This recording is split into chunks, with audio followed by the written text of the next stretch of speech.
I think this is one of those types of individuals where he managed to eke out, just barely pass every exam and do it. Frankly, it is shocking that somebody of this nature actually has a PhD because of the egregious errors that one finds on almost every page of anything he's ever written. I mean, he has that kind of dogmatic style that he does, that he then denies, by the way, which this is my only, I love Dr. Qadhi, actually. I used to actually be... So do I. I He's one of my I honestly, beloveds. I mean, honestly, I used to consider him my sheikh. I didn't know him Okay. personally at that time, but I just like really followed. This was like, we're talking about 15 years ago. But the criticism I have, the criticism I have is the dogmatic style. So, for example, when he recently responded to Daniel Brubaker, and you had a video on it, Yes, yes, yes. the tone of voice, the Yeah. style, and he says, "I never do that." Well, you honestly always do that. Yeah, yeah. And whenever he talks to somebody who he thinks is beyond the pale, he talks to them very roughly.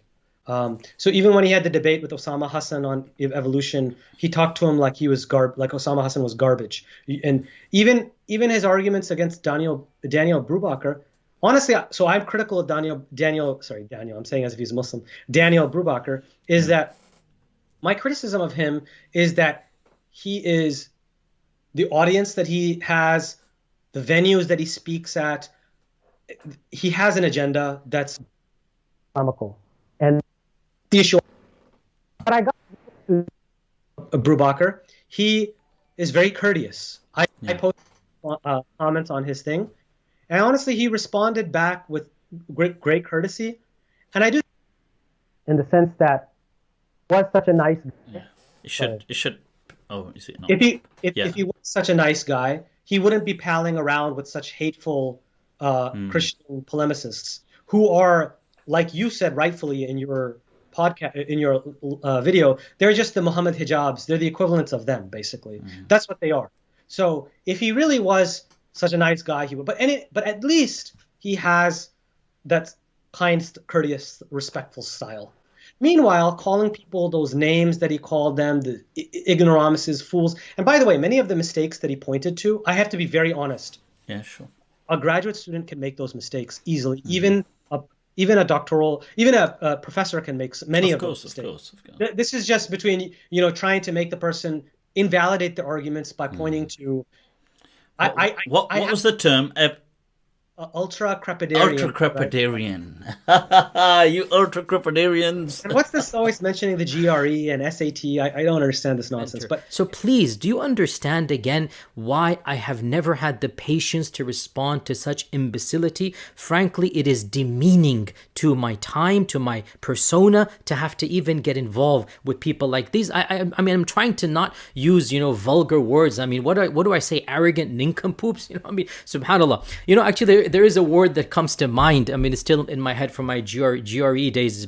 Almost 20 years ago, I took the GRE. And there's a word there. What is it? Ultra-crepidarian. Ultra-crepidarian. That's the word. Look it up. Ultra-crepidarian. If you wanted to debunk my work, you would come and say, no, Brubaker is wrong. There's not really a correction in that manuscript. He's incorrect in noting that there's something there.